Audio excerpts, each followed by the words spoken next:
Hey there, friends. This is just going to be, before the episode starts, I wanted to throw out a quick disclaimer, kind of a trigger warning.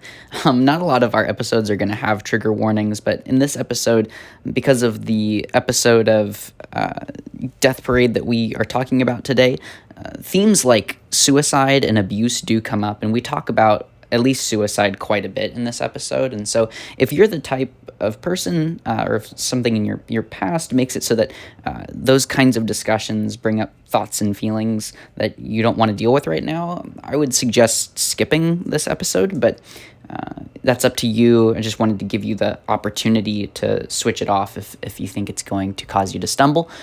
And if not, and if you're willing to brave it, I hope you enjoy the episode. Thanks for listening. Beautiful. Well, welcome back to Sophomoros. We are back with our, I've officially decided to call this series the Bones Brigade. Or, what was it, Bones? That works. Bones Parade, not Bones Brigade. The Bones Parade is the skaters from like the 90s. This is the Bones Parade series now, which is the mix between Can These Bones Live by Robert Jensen and Death Parade. And hopefully that name will keep me from calling it Death Note, because I definitely want to call it Death Note constantly. Yep. So I'm back with my cousin Kevin, and excited to talk about this. We read chapter 3 of Can These Bones Live, and we watched episode 4 of Death Parade. Episode 4 was the one that I was referencing a couple of weeks ago when we were talking about... Okay. You were looking forward to this. Yeah. I was looking forward to it given the discussion that we were having at the time. But now I feel like we already passed that discussion, so I don't know how much I can glean from it. It's a really interesting episode. It feels like, I don't know if you felt this way, it felt like story writing wise, it felt like a hodgepodge of different things like got thrown together. Like it didn't feel as cohesive as a story as some of the other ones did. But it did feel really human, like very, very human. Yeah. And so, it felt like it could have been like almost a reality TV show, which is ironic given the setting of the show, because it follows this actress who is I guess it would be she's a reality show star, and then this kind of sad computer guy. Like I don't know how neat. He's a neat. He's what? He's a neat. He's a neat? What's a neat? Yeah. It's like a Japanese term for someone that basically just never leaves their room. Oh, that's like, funny. I guess it's like a hardcore version of a ne'er-do-well. Oh, okay. All right. So he's shut-in. Shut-in might be roughly equivalent, yeah. Okay, yeah, shut-in. So it kind of traces them through their life in these kind of flashbacks, and the competition that they land on is an arcade game that they have to play against each other. And old school yeah, arcade. Old school. Think like, the little joysticks with the buttons on the one hand and the joystick on the other, and kind of a Street Fighter, right? Like it was a play on Street Fighter-esque. And it's their characters, so him and her are like fighting in this game, and it's an interesting one. And then the topic of Can These Bones Live was Jesus and Resurrection. So that's the title of the chapter, and it kind of walks through from a base level. Like, I mean, Jensen does, I think, a pretty masterful job of not taking anything for granted in this one. Yes. And he comes at it from, I almost sensed a, historical Jesus consensus, not as a consensus, concession in this chapter, where he was like, we're not even gonna talk about Jesus as far as, Christian doctrine is concerned. We're gonna talk about Jesus from what most scholars would say about Jesus. Yeah. And we're going to come from there. We're going to talk about, the basic details of his life from those who would accept that Jesus is a historic figure, which is most historians, and not take anything for granted. And then we're going to talk about near the end of the chapter, he talks about the veracity of the resurrection and what the resurrection then means for the history of Israel and for Christian theology. So it's a really cool little chapter, a bunch of little things that I noted that I thought were interesting. But I'll start off with you. What out of the chapter or out of the show, what was something that like piqued your attention and that's been like in your mind as you've been mulling over what we've read and watched? I was kind of thinking of towards the end of Jensen's chapter. There's a bit where he goes through kind of what heaven is almost. Oh yeah, which was an interesting digression. Yes, totally. It reminded me of something one of my professors said in college, that heaven is separated from us in time, not in space. It felt like he was going at a similar angle with this. He was saying almost, the professor said that heaven is separated from us via time, not via space. Oh, interesting. Yeah. Jensen, he said something similar. It wasn't exactly the same, but... Let's first off, now I'm interested. I want to take what you just said about what your professor told you, and I want to walk through what that would mean. So, in another sense, heaven or the so when you say heaven, are you saying like heaven as the eschatological realization, like the last things, the end of all things, the conquered, like where Christians go when they die, or are you talking about heaven as far as like the ethereal seat of God, right? Like the place where the angels I think the professor was referring to it as kind of both. Okay. I didn't agree with it, but it sounded very poetic and nice and kind of makes you think. Yeah, so I'm thinking about what that could mean. So I have a buddy who says that the history of the world is bent in on the life of Jesus. So that really Jesus's life is the only history, and that everything else is like an echo flowing out from that history. And so when you think about like the prophets, and you think about the witness that was born from Israel's vantage point of the coming Messiah and the redemption of all things, that's the way of going backward, right? So that they almost catch it as what must come forward in time, and then the apostles, they catch the echo of what has already happened, and we live in the last times, which basically is the slow taking over of the resurrection life of Jesus. It's the resurrected life of Jesus invading this world slowly and like overturning it, and you can catch glimpses of it, through the proclamation of the church and through the life of the saints. I thought that was a really compelling vision for what it means for Christ to be both reigning now and to come again and reign. You could say in a different, yet in maybe a more actualized, but in a more perceptible sense, but not a more actualized sense, because he reigns now.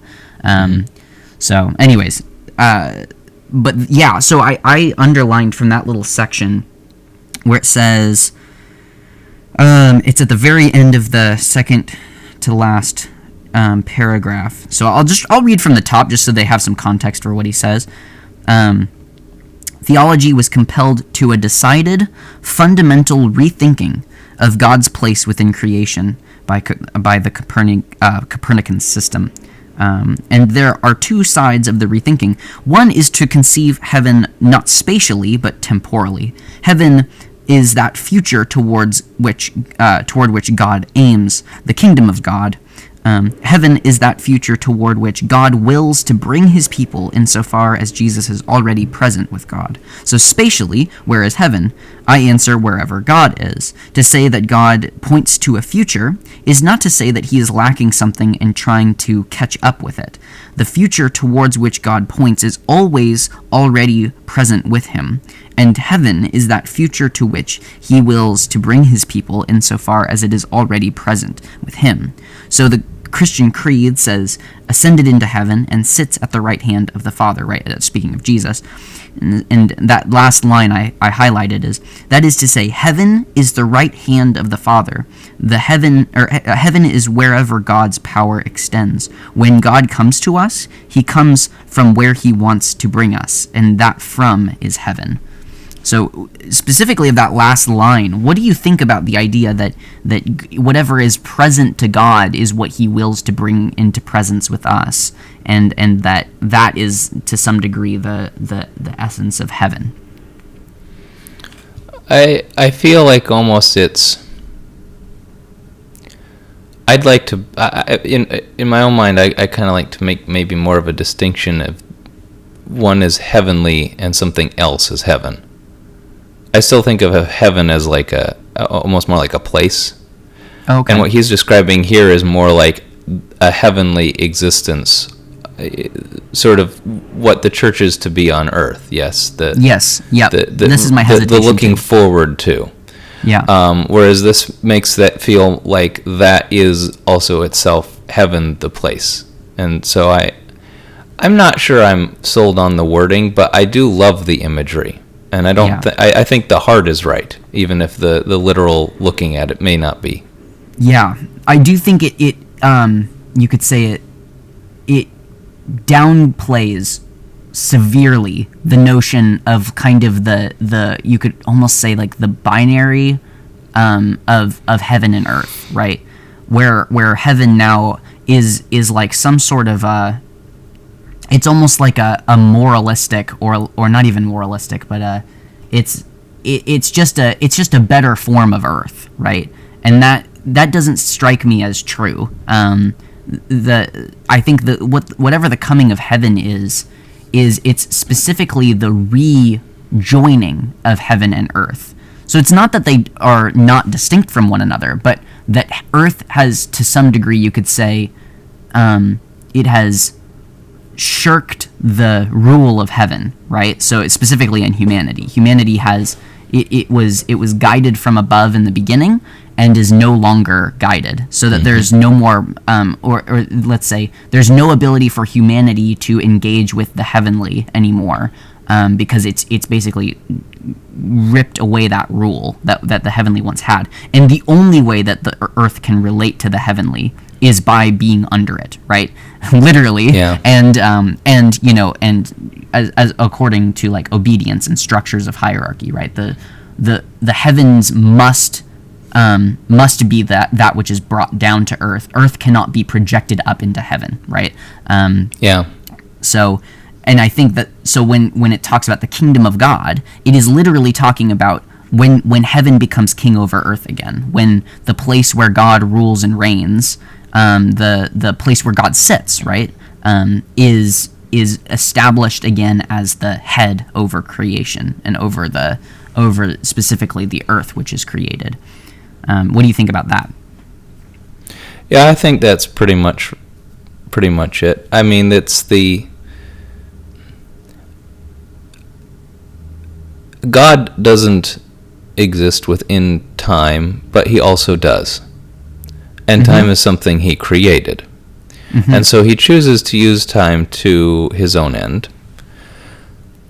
It's clear that there is a state now in which there is a plane of existence in which God and the angels inhabit, which is essentially heaven. I think it's fair to say that's heaven. Yeah. And at some point in the future, that will join with the earth to a point at which the earth itself will be reborn, a new creation, as we have been in Christ. The earth will also be remade to be what it had always intended to be, and more, I would argue. Because the earth was created, this perfect thing with humanity being perfect, but it wasn't heaven. Right. And so this is now an enhancement beyond what that original creation was, to a joining of what heaven is and what earth was supposed to be, to something new and greater than ever before. Yes. And you could say that that's figuratively the New Zion, right? It's the place where the king, it's the city of the king, which comes down out of heaven and lands within the new creation. It meets earth as something that is not of earth, right? The new city, or the kingly city, is the heavenly city. So yeah, no, that's really good. So here's the question that then begs, which is really, I think, really fascinating. In Revelation, it talks about the skies, the heavens being rolled up like a scroll and burning away, and all these like very like vicious language of the heavens, not only the earth, right? And we imagine, I think, most of the time, that where the heavens are, that is the place of purity, and it's the place that was untainted, right? Earth comes out from underneath heaven as a as far as rule pertains, and heaven remains pure, but earth has like gone its own way. But I wonder whether the disruption that happens in the garden of the Garden of Eden at the eating of the forbidden fruit, and the resultant sin and beginning of corruption of the earth, I wonder whether that actually did have some level of implications for the heavens, and like, because otherwise the question becomes, why are we ripping away the heavens? Like, why do we need a new heaven and a new earth? Why not just a new earth, right? But if the heavens to some degree were marred or tainted, I don't know. I think that goes into the category of insufficient data in my mind. That's fair.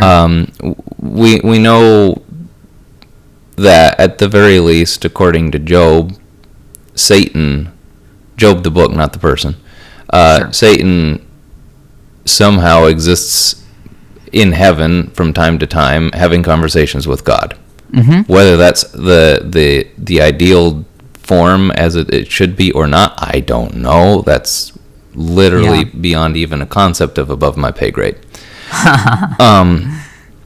The way I like to think of it is kind of like, do you know how a katana is forged? No.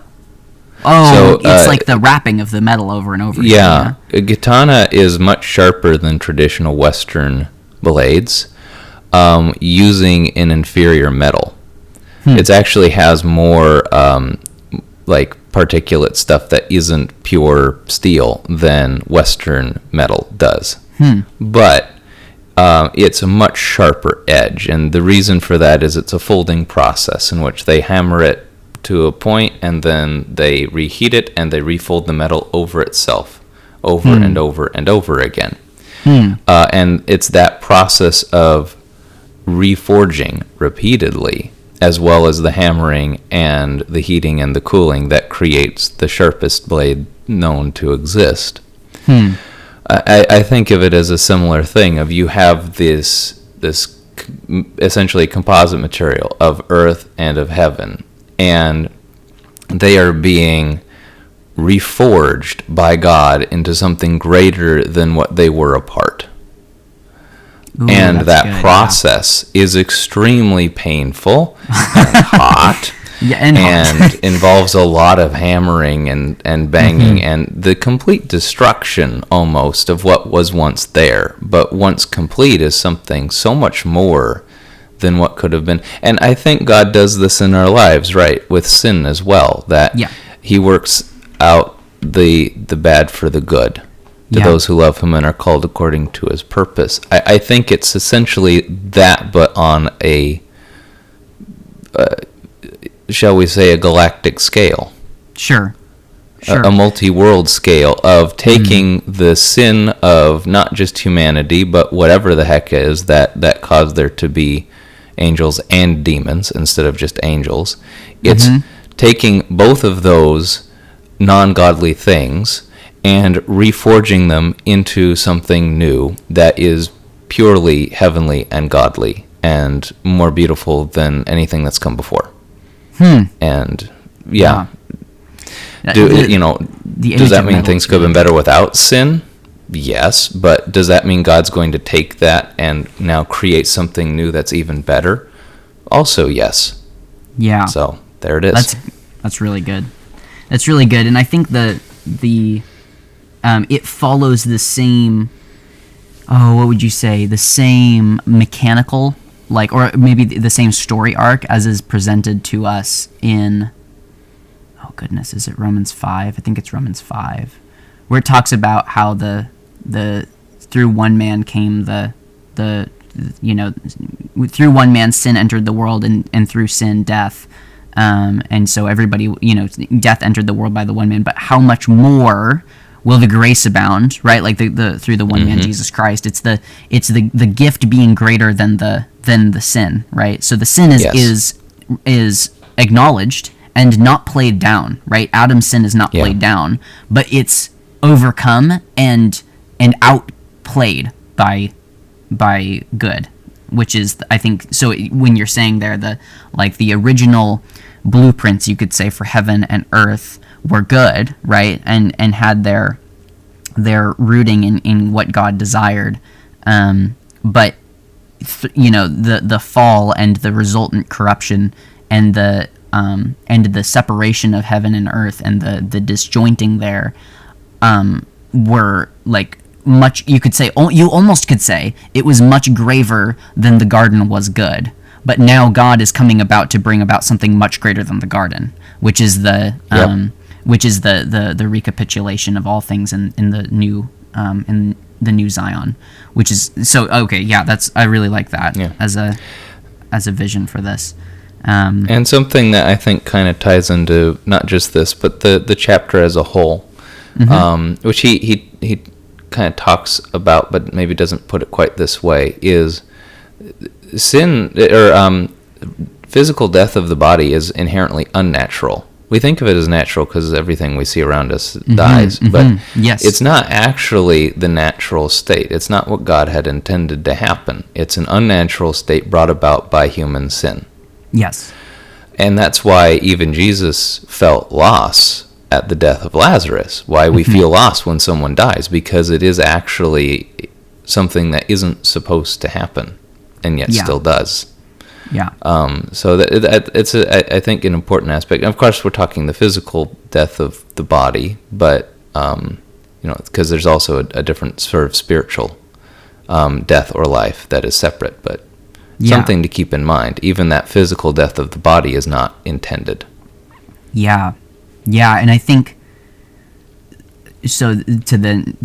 Sew it back to the notion of heaven and earth and the ultimate, the transcendence of what will be in the end, even as opposed to and compared to the what was in the beginning. I think death is an invader that is turned into a citizen, right? It's or turned against itself, right? It's you could say it's an enemy that's re-educated. Death becomes the pathway. It becomes a tool, and in some really backwards senses, a gift. I've been reading the Epistle to the Romans some more, by the commentary by Karl Barth, and he really hits hard on this notion of death and resurrection as vital to the restoration of all things, and that this is actually the key, is death and resurrection. And he goes about in the first several chapters. I'm on chapter 4 of the 16 chapters in the commentary, and he's really hammering home this notion that actually humanity does need to be put to death in every possible sense before it can be resurrected, and that it cannot be like we often think about the life that Jesus offers us as some form of just a growing life out of the life that we have now, but it's not. It's where Christians do not want to die, where they do not want to take up their cross and follow Jesus, where they're you could say where they're complacent and content with, or to some degree, with the world as it is now, and even attempt to justify certain parts of who they are and what they are, they cannot be resurrected because they've clung to even what may be good, which is not great, right? It's either the evil that is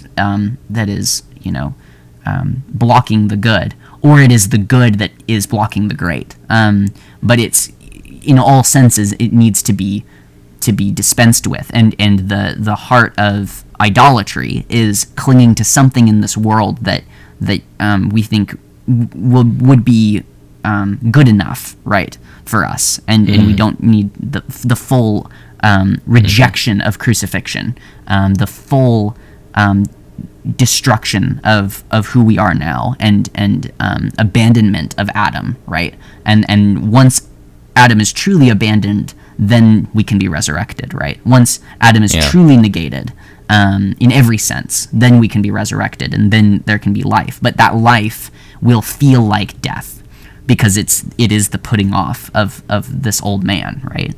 I think that's heavy, and needs to be remembered that even in the midst of the consistent and constant deaths that we face, in every possible sense of that word, it is the tool by which God is restoring all things, which says something about God. I think that he's not afraid of death, but rather uses it, right? He actually enlists the thing that comes against him and that opposes him. I mean, how much does that describe us in our relationship to God? The enlistment of those. How much does it describe the Apostle Paul, right? The enlistment of the terrorist, of the enemy of Christ. Sorry, I went on a bit of a rant there, but that was a really good portion to kind of tie into this whole idea of death and life. There was a line that I highlighted, and it would be, what page is this? I'm on Kindle, so it's always hard. I guess it'd be page 28 or 29, where it says, at the very beginning of the chapter, it says, Now we must look a little more closely at the way death figures in the Scriptures. The difference between a live person and a dead person, or between a live community and a dead community, can be summed up in this way. A live person or a community has a future, and a dead person or community does not. So he puts it in the simplest terms of what is alive has a future, and what is dead does not have a future. And I was wondering what you thought of that definition of life and death. I hadn't thought of it that way before, but I do kind of like it. Of a final I mean, there's an implication of an infinite future either way, of one being horrible and one being fantastic, the way the Bible is structured. But I do like that way of thinking. Mm-hmm. I think it's much more like a more grounded, everyday approach to thinking about that, which is, I think, easier for my brain to like latch on and make smarter choices based off of the thinking of it, if that makes sense. Yes, that's yeah. It's like summed up, I guess, in the ultimate reality, which is that, Adam shall be no more in us, right? So it is really the putting to death of the old man, of that sinner, of the corrupt nature of us, right? There is like, you could say it works out on the grand scale, because the future of Christ will be eternity, and the future of Adam will not, right? It will be the continual destruction, or the destruction in eternity, however you want to frame that. Like, I know there's a lot of different theological approaches to whatever condemnation ultimately looks like, but you could say to call it a future is a stretch, right? Whatever ultimate death looks like, is, I would go so far as to say futureless. I really liked this definition. Yeah, I thought it was really good. Yeah, and with that comes the notion of hope being lost for the dead, right? Mm-hmm. Hope is ripped away for whatever is dying or dead, because where there is no future, there is no hope, right? Where there is future, there is always hope, like by necessity, right? So I like that as well, that whatever is living, there is a hope in it, and whatever is not, there is the by necessity loss of hope, right? Yeah. It has me tie into some, I've been toying with, this is maybe an inside baseball for Christians kind of a thought. Mm-hmm. Confronting death of the non-Christian. Because there's a tendency amongst people of faith, I won't even necessarily say just of Christians, people that believe even just in something, even if they don't know what the something is, to think, oh, they're dead and they're gone to someplace better. Yes. But if you're a Christian and you're at the death of an atheist, you do, by extension, believe that, no, they've gone to someplace far worse. Actually. That, you know, some of the close friends that you've had in this world, if they were not Christian, you are never going to see again, because they've rejected God and you've accepted him. Yeah.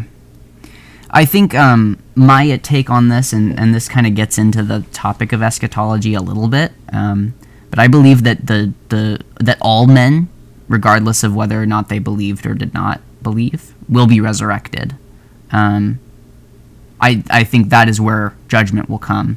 So, you know, it's maybe a non-answer, and maybe it's an evasion of the real question, which is, will I see them continually? But I feel comfortable saying, of anybody, you will see them again, because there will be a moment where all will be brought before the throne, and I think there will probably be some degree of publicity to our judgments, right? To each man's judgment, I think. Yeah. I don't think that it will just be a private affair. I think it will be much like Matthew 25 paints it, as a separation of sheep from goats, and I think that in that separation, I think there will be a new clarity about why the person landed where they landed. I don't think that we will, like, especially for those who, I think if you're on either side, you will agree that it is just where you landed. I don't think that there will be anybody that's confused at the end. Ultimately, right? I think I guess maybe I know, I agree with that. I think it'll be. I think the nature of a rejection of God is one in which the person who put in that position, in that trial, is going to be like, yeah, that's fair, I'm a goat, and own up to it. Yeah. Or, you know, say they reject it because they don't want to deal with the consequences, but, you know, in their heart, they're just like, yeah, I am incompatible with God. Yes. I don't want to spend an eternity with him. The reasoning will be made clear. Yeah. And I think now I could hear somebody push back and say, what about, is it Matthew 17, where it's, you know, Jesus says, there will be those who say to me, Lord, Lord, right? You know, cast out, right? Fair. So there is some degree of confusion there, but he answers them, and he gives the reason, I think. Yep. You workers of lawlessness, right? This is the reason, is that you are unwilling to come under discipleship. You rejected following. You rejected obedience, right? So, yeah, but I do think that, especially for those who believe, and you know, this is a hard thing as a believer. But it's trusting that God's judgments about humanity are actually more true, more real, more accurate than our judgments about humanity, and that where we would now disagree with God or find his judgments harsh, in the end we won't, right? We will see in full clarity. And there's another aspect to this that I'm recently adopting that I think is we talked about this on another episode on the Triclinium, my other podcast with my buddies. I don't know if the episode will have come out by the time this one comes out on this specific podcast stream, but we talked about whether or not God loves everybody and what that means for like hell and how that all works out. And like I found myself saying this to a mom of a student who was worried about being ultimately damned or losing control of her, faith at some point in her life and just falling away, which I think is a very common fear, right? And I wouldn't say a bad fear to have, right? I think there is a degree to which you have to work out your faith with fear and trembling, as Paul says. But I found myself saying to her, first and foremost, we believe in the God who is love, and the God who forgave those who crucified him, and the God who wants all to be saved, right? Like there's, that wills that all come to that knowledge of the Son. So when we talk about hell, we have to remember which God that we which God is doing the damning, right? And I think that's a really important aspect, because otherwise we get this notion of like, well, God is arbitrary, and there are times where he is loving, but it's kind of just up to his, his prerogative where that is.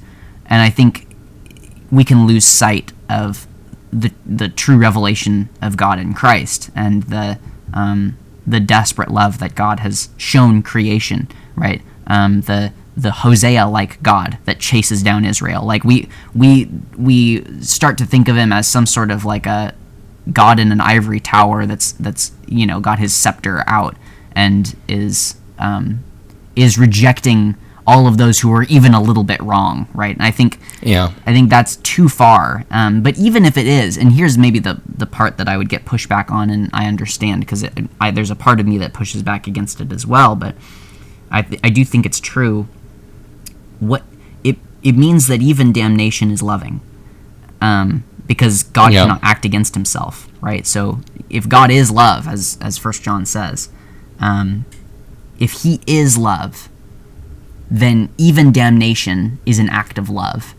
And that ought to paint what it means for us to consider what, that relationship of a God who damns, right? Like, that needs to play a role. So, anyhow, do you have any thoughts on that?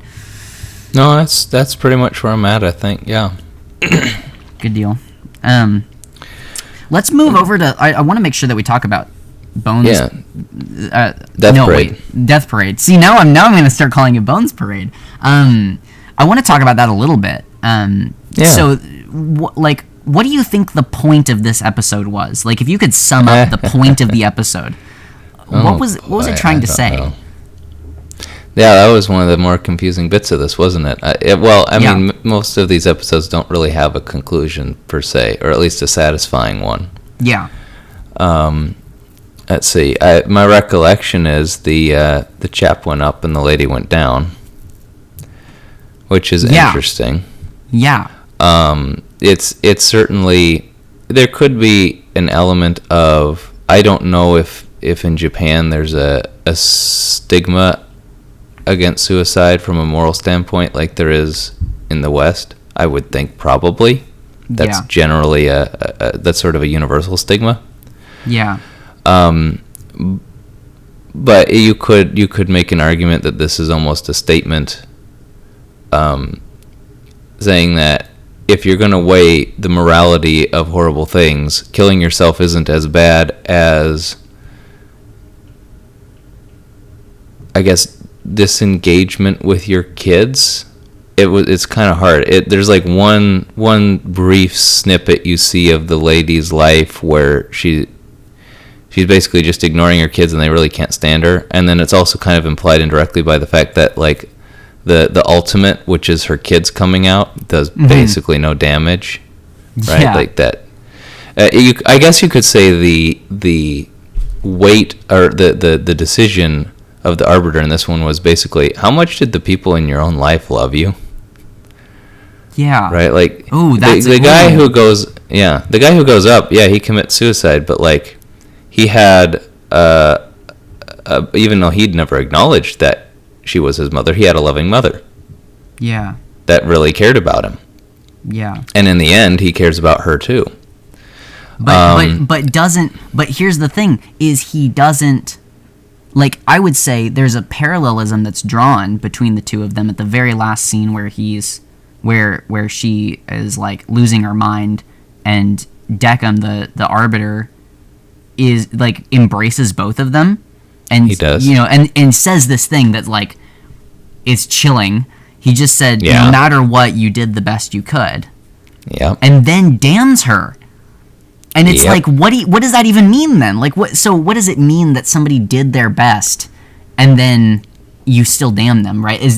Like, that is maybe the most upsetting thought possible, that, like, you could do the best, you know, the best you could in a situation. Like, that there's a human possibility of performing at the best given the limitations of your life and still not being able to make it to reincarnation, right? Like, what a. And I do wonder if he's just saying that because he feels bad for her, right? In what little suppressed emotions he has, that in that moment you can see that something about her gets to him. Yeah, and he does feel bad for her, and so maybe that's why he's saying that, is to comfort her, even though he doesn't actually think that. Ooh. Yeah, that's got some slippery morality around it, though, too. Yeah. Or are we looking at it from more of a Buddhist thing? I don't know if this is actually Buddhist, but sort of shall we say that the value of your soul, because in the context of this universe, it's about the value of your soul at the end of your life. Right. Is the value of your soul reflected in the impact you had on those around you more than on your own personal worth? Like, if you're going to reincarnate someone, wouldn't you rather them be someone likable, even if they're kind of useless, than someone that people literally wanted to kill? And in fact, that's how she dies, is that someone killed her. Her assistant killed her. And so, like, even though she did the best she could and he didn't, the nature of who she was someone people couldn't stand, those closest to her especially, and the nature of who he was someone that people loved despite himself. Yeah, and so the specific part that I was gonna say is, like, the parallel that's drawn between the two of them is that in the end she weeps because she was so close to finally giving her kids the life that they deserved, and she's like, I was so close, you know, I've finally gotten close to my kids and you know, could provide for them and be with them. And then he says, you know, like, I can't believe I never I never gave my stepmom the satisfaction of calling her mom, which is, like, all she wanted, right? And she loved me so well, and I never gave it to her. Why couldn't I have given it to her, right? So they both express a degree of, like, lament in not being able to love as well as they could have, or, like, of being so close, but, you know, like, not seeing it, or whatever else, of this attachment to someone in their family. But you would see the weight then of judgment being placed upon at the end when she's weeping, you know, the stepmom is weeping over the guy's body after he's jumped because he committed suicide, and the of course the flip side of that is the woman, the reality show star, being strangled to death by her assistant because she's such a terrible person that she's, like, you know, basically it was like a vengeance killing. So, like, the expression there in the last moments is, like, almost the weight of the decision. Mm-hmm. I think it might also be because of how, like, specifically what draws me to this in the story building that they have is that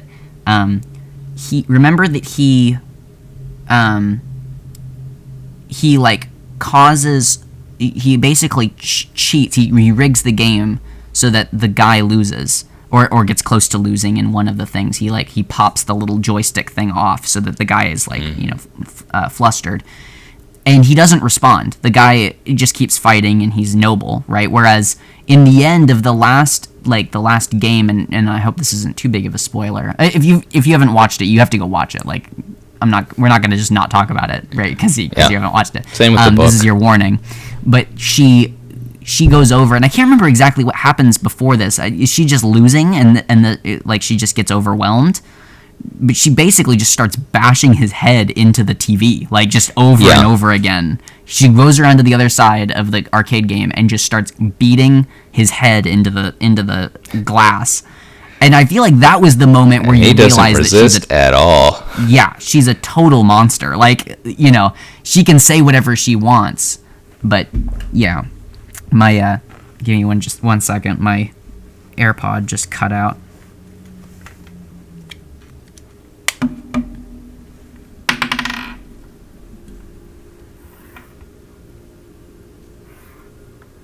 I've got this weird setup for my.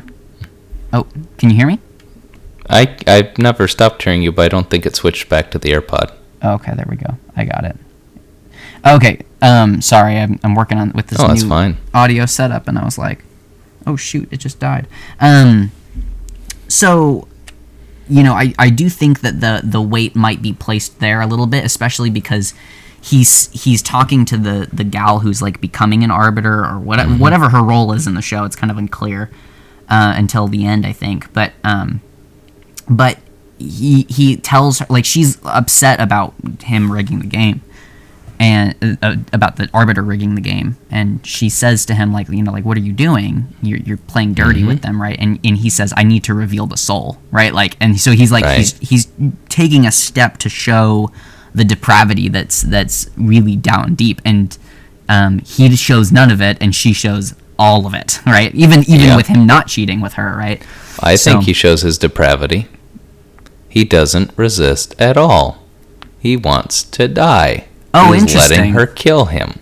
Oh, interesting. And that is when you get the flashback. Normal people, if someone tries to smash your head in, they'll, like, at the very least, try to move out of the way. He just takes it. Yeah. Glass and all to the face. Yeah. And that is kind of the extrapolated dynamic between the two of them in the beginning, right? She's like so concerned with winning and being alive and, like, being seen in certain ways. Like, she's very controlling, and he's kind of just like goes along for the ride and gives her whatever she wants. And yeah. Oh, interesting. And one other thing to consider, which I think speaks to her nature. She's left alone with those machines for a while before he comes to. She could have taken his side. She knows what she's done's horrible. Clearly there's implications to who wins. Right. So she could have made him win. Yeah. Yeah, that's a good point. And she didn't know. She still goes and makes herself win. Yeah, that's a good point. I hadn't thought about that. Yeah. Yeah. She's a really grimy figure in the show. There's the other moral question, which you touched at, which is the arbiter using the little manipulator doohickey. Yeah. Do you think that in the context of this universe, it's morally okay to rig the game? Yeah, I mean, you're supposed to be discovering the truth, and yet you are deceiving. Generally, he hasn't really done anything directly deceiving. He's just like, I'm very sorry, I can't, explain the details right now. Here's the situation. Here's what you need to know. But he's a straight shooter. Yeah. No BS. And all of a sudden, he's got this little remote, and he's messing with them. Yeah. And so now, admittedly, he does the same messing with both of them. So you could argue that they each get a power up. They each have the little knob fall off. So you could argue it was still fair. But if it hadn't been fair to one side or the other, even knowing that it actually doesn't matter who wins that game at all. Yeah. Is that still right? Or should he not mess with them and then get less data, but get the data he got the right way? does his manipulating the situation manipulate the results in a way that is inaccurate? Yeah, that's a really good question. I think that given the purpose of the arbiter, which is to bring out of people the worst that's possible in them, right? Like that usually there's like the dynamic, and it's not true of every episode, but the dynamic, especially with those who are like tend to be somewhat power hungry when they come in, or like demented as people, is to get the darkness out of them, right? So that they see it, and that everybody sees it.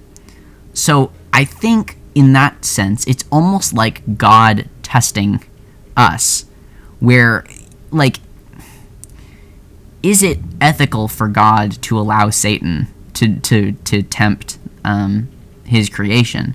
I would say, for the purposes intended, yes, because the whole goal is not to get us to fail or and to judge us on our failure or on our success, but to show us the depths of who we are, right? And to get us to truly express dependence on him, right? In the same way, I think but not quite. It's not quite mirrored. For the arbiter, they genuinely don't know, right? Whereas God knows the depths of our hearts and wants us to see, right, the depths of our hearts. Stop lying to ourselves. I think the arbiter genuinely needs to seek the truth, and so you could almost see it as a method of interrogation, right? In the same way that like someone who's being interrogated, they might lie to them and say, oh, the other person already confessed to all of this, and so there's no reason for you to hold back the truth, even though the person didn't, right, or whatever. They're stretching the truth. They're faking like threats and all these kinds of things. But if it brings out the truth in the person, then the question is, it's a difficult thing, but I think given the circumstances, he didn't do anything wrong. I think if the result of the game had damned or had led to their reincarnation, then I think he would have done something wrong. But I think that wasn't the point, right? So it doesn't quite matter. I think... Is this show a ripoff of the Book of Job? Oh, I hope so. I mean, I would like to say so, because I love the Book of Job. But, formatting-wise, you could argue there's some strong parallels there. Very strong, yeah. Job is put into these, to him, arbitrary test of who he is. Yeah. And through that, we see the nature of who he is. Yeah. The difference, of course, with Job being there's an actual, God actually shows up and does his version of an explanation at the end. Yes. Which we don't get with this. Yeah. We don't. We don't get that. That's an astute observation. There's one other thing that's been prodding at my mind, which is the question. I think we kind of broached this in one of our last episodes. I can't remember which one. But there's the question of, I think it might have been the first episode. We talked about this, and it was in anticipation of this episode that we just watched. We talked about how the flashbacks that are given to us show the broken homes and the messed up lives, right? Which kind of makes sense of why the arbiter would say, you did the best you could. The woman, the reality show lady, is abused by her husband or her ex-husband. It's kind of unclear. There's some male figure that she's in relationship with. I think she was a prostitute. Oh, maybe so. Yeah, it's kind of, it doesn't give you harsh definitions of what was going on. It kind of just gives you glimpses, right? But yeah, she is abused, and there's many shots of her just alone crying. It gives you the sense that she is a very broken person and has been broken by others. And then in the same with the guy, there's this there's showing of there's a degree of like nurturing that happens for him, but also there's, like his parents get divorced, and that's kind of the beginning of all this, and then he gets like. And the nurturing is later in life. It's later on. Definitely later in life. So here's the question then. I would say of the two. Oh shoot! I just had a thought. Is the moral of the story that that swallowing your pain, the pain that's inflicted on you, because both of them have significant pain, swallowing the pain that's inflicted on you and not passing it on to the next person is actually the morally righteous thing to do, even if it leads to something like suicide, where the guy is like, I don't want to live anymore, but he only is inflicting the pain on himself. Whereas the woman, it shows her basically beating her assistant and being this terrible person, and then of course in the arena, mashing his face into the TV. Right? I think maybe there's a subliminal messaging going on that if you're a victim and a victim only, that's one thing. If you're a victim and you make others victims because of your victimhood, then you have become what they are, and you actually forfeit your right to righteousness or whatever else. I think that's pretty good right there. Yeah. So then what? An interesting one. Yeah. What does a Christian worldview say to that? What does the gospel say to that? Right. I think I think that moral is hitting close to the truth, but what it misses is the existence of Christ. Mm-hmm. So yes, the idea of not passing on your pain to others is correct. The wrong part is passing it on to yourself. You are to place that burden on Christ. Have Him take the pain and the suffering from you, and through that you can be reborn and find healing in a way that you can't if you pass it on to others. I mean, at some point you might have self-realization and self-loathing, and definitely it's something that universally I think people would consider to be immoral one way or the other, whether you realize you're doing it or not. Mm-hmm. If you put it on yourself, it's more than anyone can truly bear. In the end, something like suicide is almost inevitable. And so the only real solution is Christ. He's the only one that can actually take the suffering, because He already has. Yeah. He's already died on the cross for your sin. He's already been whipped and stripped and beaten and abused for your sake. Yeah. In a sense, you could say Christ becomes the victim for the pure sake of the love of His neighbor. So it's not even like despite his neighbor, or like, that he holds it to himself, and continues on in his mission that is somehow otherwise. He pursues the cross. He goes to the cross.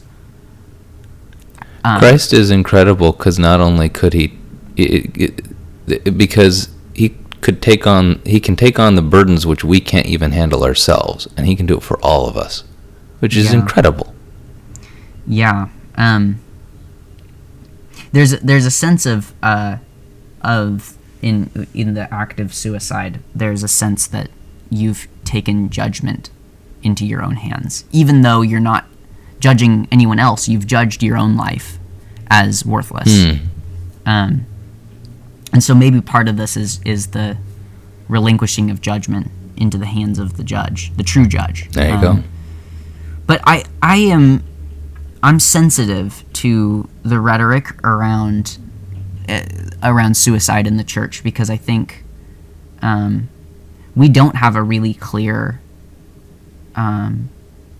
we don't have a very clear breakdown of suicide in the scripture. We have instances of it happening, and the instances are almost always in situations which are not noble, but we also don't have a clear indication that God's judgment resides upon those who have committed suicide. We just have it almost seems that suicide in the text of Scripture is a consequence of corruption. It's like it's like the end of it is a form of judgment. Like because you think Saul, right? Saul, who is abandoned by God, Judas, who is the betrayer of Christ, and who be better that he was not born, right?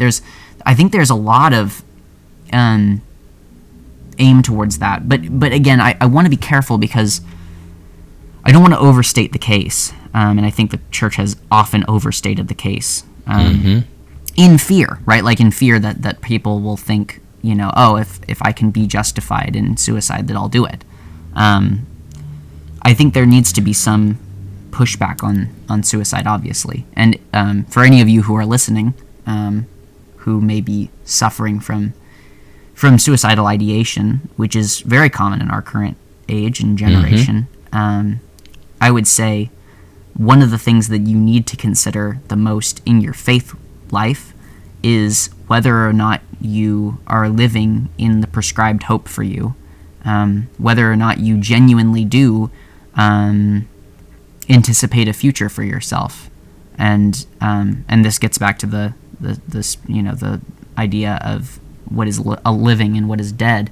Do you see your life as already dead? And if you do, then that's not true, and you need to cling to the hope that is in Christ's life for you. But I think also that is a burden so hard for so many people.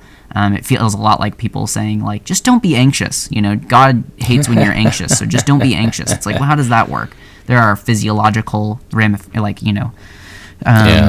inputs to all of this and elements. So I would say, please go seek help. Don't suffer in silence, and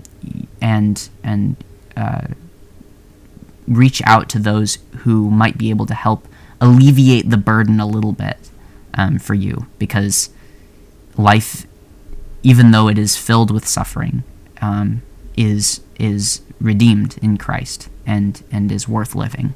So I just want to, if not even for your own sake, for the sake of your neighbor. I think that's really the core of love.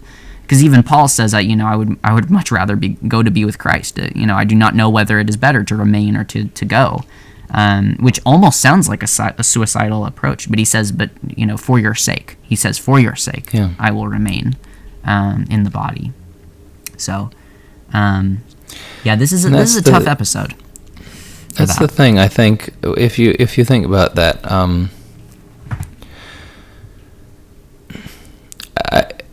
I think stepping away from the mental illness aspect, because that's an area I think that's up to a divine judge, and not something we can really go one way or the other with.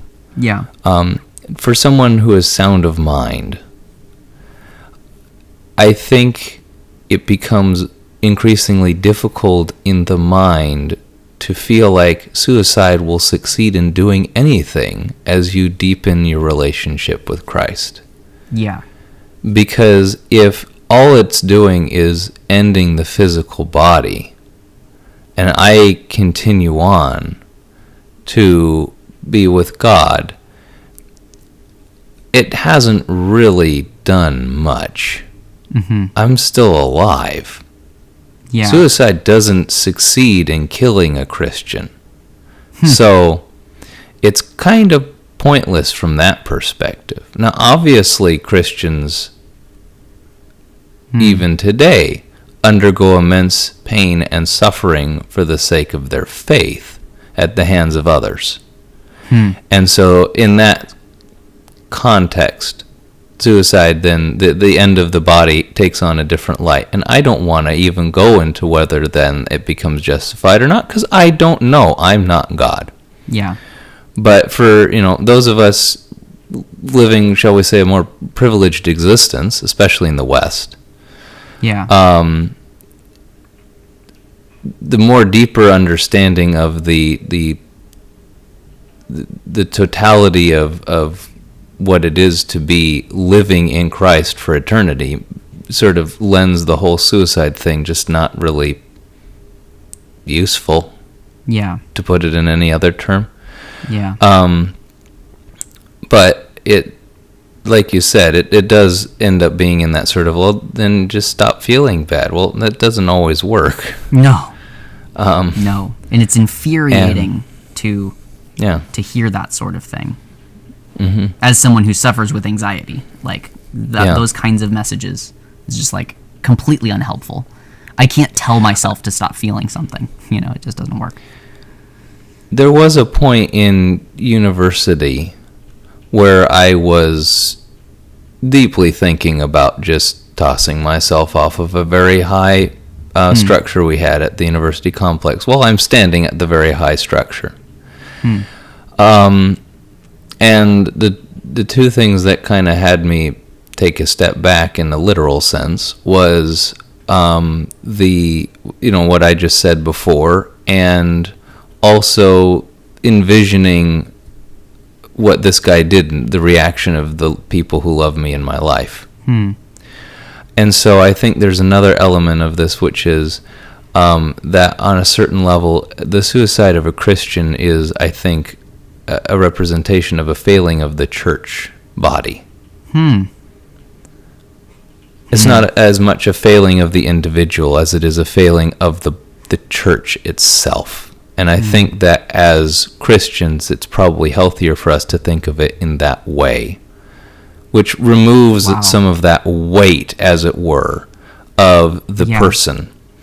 And also then allows us to tie in things like mental illness. Yeah. Because if each one of these is essentially a failing of us as a community, then it forces us to look holistically as to why this is happening and what we can do as Christians and as brothers and sisters who deeply love and care about each other to help support each other regardless of what's going on in each other's lives. Yeah. That's really good. That's an incredible. Yeah, thank you, Kevin. That's huge.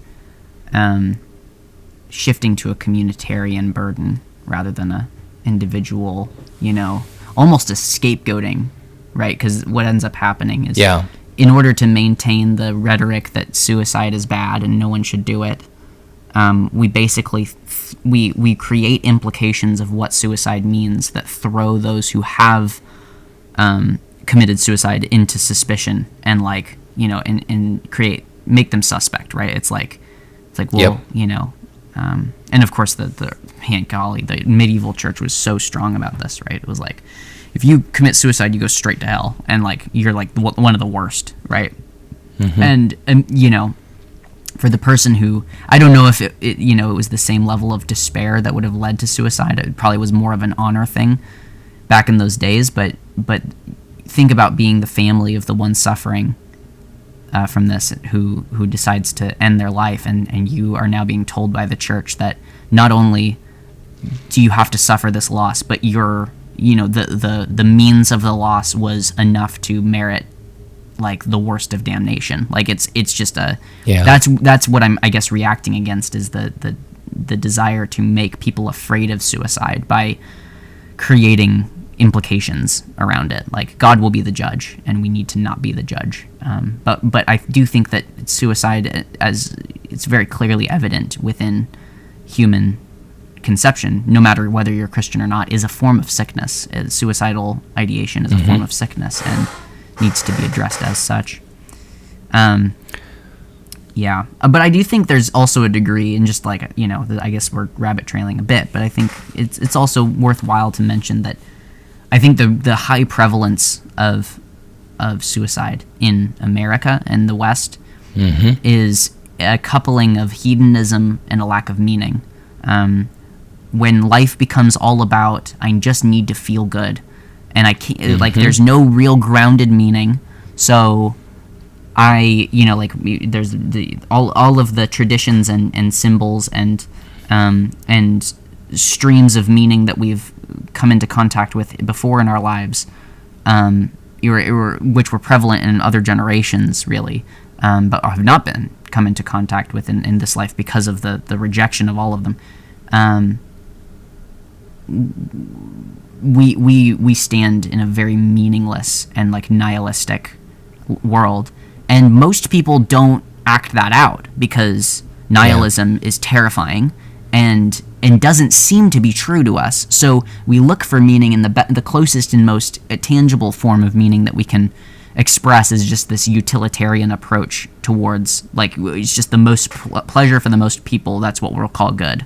And so life becomes about seeking that form of pleasure. So anytime we know that we are someone who is not making other people pleased, or anytime that we ourselves feel like we're living through extended periods of suffering, we get to the point where we're like, if this was the only meaning that I could scrounge up in my life, the immediate pursuit of pleasure for myself and those I love, and I can't manage that, then I don't know what else there is, and I might as well just end the suffering for everybody, right? Yep. I hear this, because I work with students. I hear this kind of stuff fairly regularly. Of, life is pain, and I'm hurting those around me. People don't want me around, right? So again, both of those are out of hedonism. Both of them are out of, what's most valuable is the pleasure of myself and those around me. And that's not what life is about. Christ shows us a way of life that actually is very uncomfortable and is not pleasurable, and yet in the deepest sense is meaningful and grounds us in meaning far beyond where we can sense, with just our touch and taste. So the hope that, I guess I hate to say something like, suicide is prevalent, so here's the gospel. But suicide is prevalent, so here's the gospel. Jesus Christ offers you life in the midst of death and through death, and not that death that just reinforces pleasure as the king, but rather the one that decides to live a life of eternal sacrifice as you can, or not eternal, but lifelong sacrifice as you continue to sacrifice and give up that your own way for the sake of those around you and for the sake of the God who loves you and loved you enough to give himself for you. That is the gospel, is that there is another form of life, and it is far more potent, as those who practice it will say. It's far more potent than any kind of life that you can have beforehand. Yeah. And to rephrase that for those of us who are already Christians, we are the authors of our own destruction, and that includes as a nation. We are a nation that is pursuing happiness. Yeah. And generations in, that is what is destroying us. Yes. And the solution that, going to the gospel, if we think also that, as a general rule, suicide is a very solitary act. Maybe not always selfish, but very alone. Yes.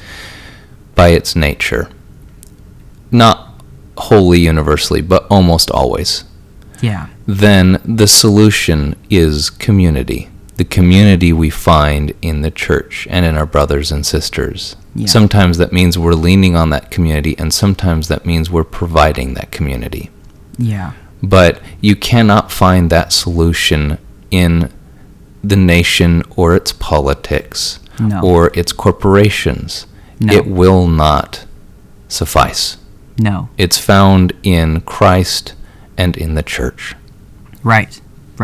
Because in both the Christ and in the church, you're investing into something lasting. That's the hope that we hold, is that this thing, even in the midst of nations breaking down and wars and rumors of wars and earthquakes and all the things that could tear apart life on this earth and that threaten it continually, that there's something beyond it, that there is a hope that we hold, that we genuinely believe that there will be life, that there will be a future for Christ in the church. So that is that's the investment, and that's why even in the midst of people suffering with cancer in the church, and those who are losing their homes in the church, and those who are battling against a world that hates them, right? Or that are not battling, but attempting to endure the hate of the world. Those who are coming from really broken family situations, like you can find all of the brokenness of humanity in the church. It's still there. All the brokenness is still there, and yet in the midst of that brokenness, there is the seed of hope that lasts, right? And so, that's what we cling to, and we cling to the hope of a future, of a genuine life for and a life beyond what we know now, which kind of goes back to the beginning of the podcast. So, I feel it's like been a longer than usual journey. Yeah, this session, but I think it was good, and I think it was worth it. Yeah, I love talking with you, Kev. Thank you all for listening. If you did get a chance to listen, and if you've come this far through the podcast, we apologize if any of the, or at least I apologize if any of the subject matter here stirred up things in you that maybe were too much for you.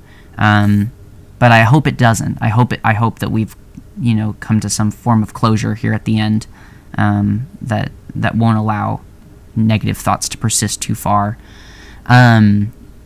Reach out if you have any topics or things that you'd like us to discuss, and we'll catch you next time with chapter 4 of Can These Bones Live and episode 5 of Death Parade. And as 5 always, and 6. It's going to be a double. Is it a 5 and 6?